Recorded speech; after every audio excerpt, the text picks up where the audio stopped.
I've covered Lenovo's Legion 5 gaming laptops plenty of times on the channel, but this is the first time I've had the 5i. Presumably the I stands for Intel, as this is an Intel-based model. But that's not all. This is also my first time with a 17-inch Legion, so let's find out all about it in this review. My 5i has a 6-core Intel i5-11400H processor, though it's also powered by up to Intel Core i7 11th gen processors with 8 cores too, along with NVIDIA RTX 3060 graphics, 16 gigs of memory and dual channel, and a 17.3-inch 1080p 144Hz screen. You can customize the specs of this laptop quite a bit using those links in the description. Build quality feels decent considering it's all plastic exterior. Mine has the phantom blue finish and there aren't any sharp corners or edges. The laptop alone weighs about 3.1 kilos or 6.8 pounds. Then over 4 kilos or 8.8 pounds with the 230 watt power brick and cables, so approaching the heavier side. And this is despite my 5i having a smaller power brick compared to my AMD model's 300 watt brick. The 5i feels fairly large. Yeah, I know it's a 17-inch machine, but it's not exactly thin or anything. My 5i has a 17.3-inch 1080p 144Hz screen. The color gamut is fine for a gaming laptop, contrast is above average, but unfortunately, unlike the smaller 15-inch model, the 17-inch version does not have G-Sync support. Screen brightness was reasonable, above 300 nits at full brightness, but it dipped fairly quickly at lower levels and could be quite dim. The Lenovo Vantage software, the control panel for the laptop, lets you enable or disable Optimus, aka hybrid mode, so the 5i does have a mux switch. But at this time there's no advanced Optimus like the smaller 15-inch model. We're looking at about an 8.7 millisecond average gray-to-gray response time. There's a link in the description if you need an explanation on these numbers. It's not terribly slow or anything when compared to others, but it's also not amazing as it's beaten by a number of other 144Hz gaming laptops that I've tested. The screen contributes to the total system latency being a bit slower compared to other laptops. This is the total amount of time between a mouse click and a gunshot fired on the screen in CSGO. There was some backlight bleed in my unit, but not enough for me to ever notice while using it normally, though this will vary between laptops. There's a 720p camera above the screen in the middle, but there's no IR for Windows Hello Face Unlock. There's also a physically sliding privacy shutter as well. This is what the camera and microphone look and sound like, and this is what it sounds like while typing on the keyboard. So the screen isn't moving too much, but there is a little bit of wobble. My keyboard just has white backlighting, but there's also an RGB option too. Brightness can be adjusted between 2 levels with the function plus space shortcut, and all keys and secondary functions get lit up. I liked the key presses, typing felt about the same as my Legion 5, which I liked too.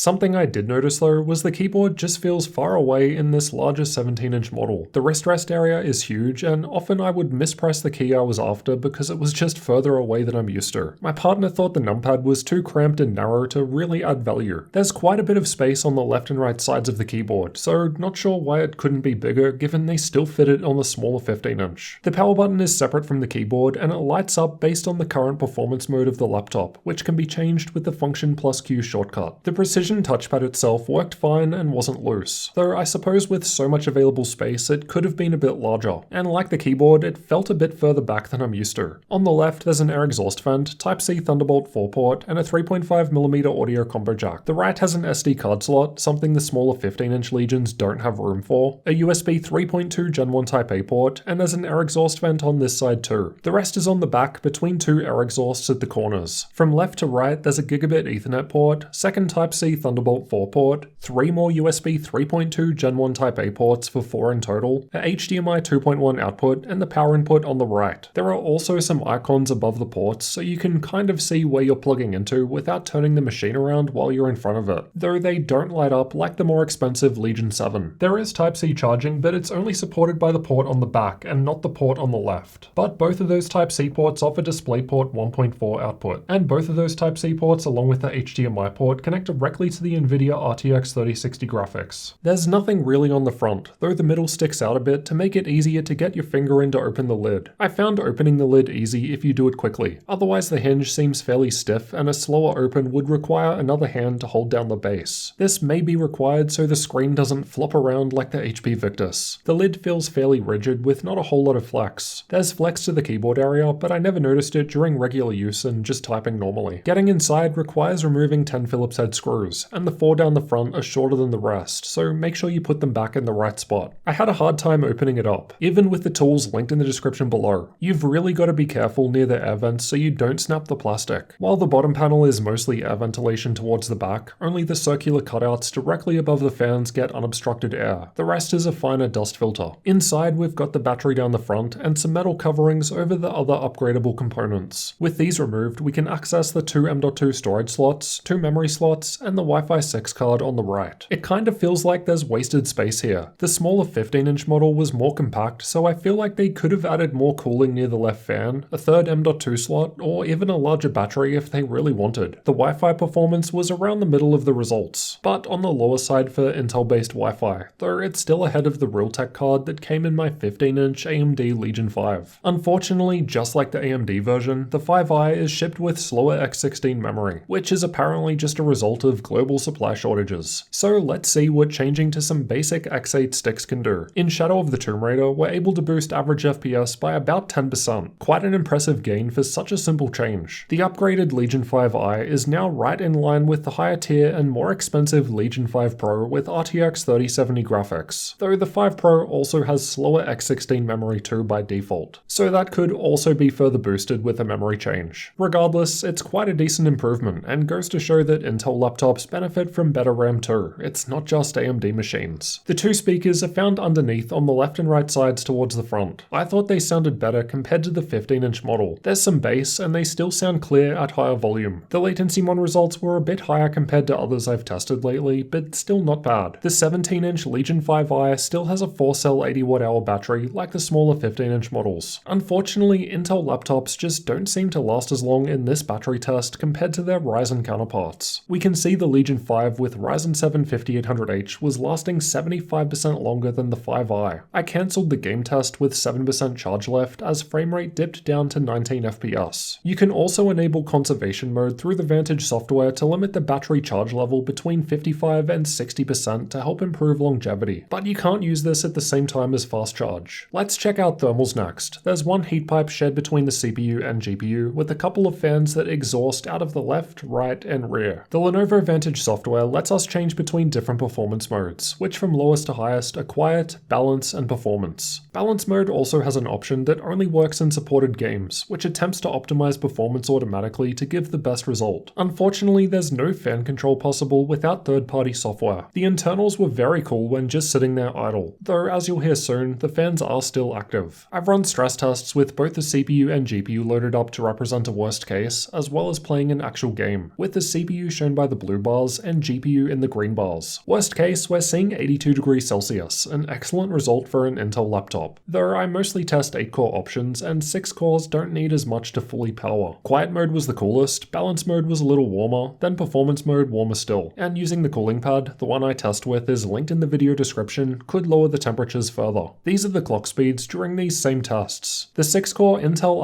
i5-11400H processor has a 4.1 GHz all-core turbo boost speed, so basically we're pretty much hitting this in balance and performance modes. The GPU speeds increase in performance mode though, so we'd expect this to help out more in games compared to balance mode. We can see the RTX 3060 graphics running up to 115 watts with both the CPU and GPU active, though if the processor was idle, the 3060 is able to boost up to 130 watts in a best case scenario with Nvidia's dynamic boost. The GPU otherwise seems limited to 80 watts in quiet and balance modes, while quiet mode caps the CPU to 25 watts. The CPU is around 45 watts in balance and performance modes, but as we've seen in the clock speeds, we're hitting full all-core turbo boost in these heavy workloads anyway, so more power isn't going to do anything. Here's how a game actually performs with the different performance modes. Performance mode was doing the best as expected, and I wasn't seeing the game detection option with balance mode to make a difference despite this being one of the supported games. Quiet mode wasn't too bad here, but expect worse results in CPU-heavy games due to the 25 watt TDP cap in this mode. Here's how CPU-only performance looks in Cinebench R23, so the GPU is now idle. Again, higher modes equals higher performance. When compared to other laptops, both the single and multi-core scores are right in line with the Acer Nitro 5 with the same i5-11400H processor just one spot ahead of it, and both were ahead of a number of 6-core Ryzen 5 5600H options. The 5i moves down a few positions relative to the same selection of laptops when instead running this test on battery power. For the most part, I've found Ryzen-based laptops to do better in this test. The 5600H Nitro 5, for example, is now further ahead in the multi-core test. I also need to note that balance mode was used on battery power for the 5i, because the higher performance mode is only available on wall power. At idle, it was quite cool. Most gaming laptops are around 30 degrees Celsius, but the 5i was below this. With the stress test running, it's around the mid-30s in the center, so still not bad at all. In balanced mode, it's much the same. Just a bit warm, but nowhere near hot, and that hot spot near the arrow keys was hardly even warm. In the highest performance mode, it's similar despite higher power limits, but the fan speed increases to compensate for this. Let's have a listen.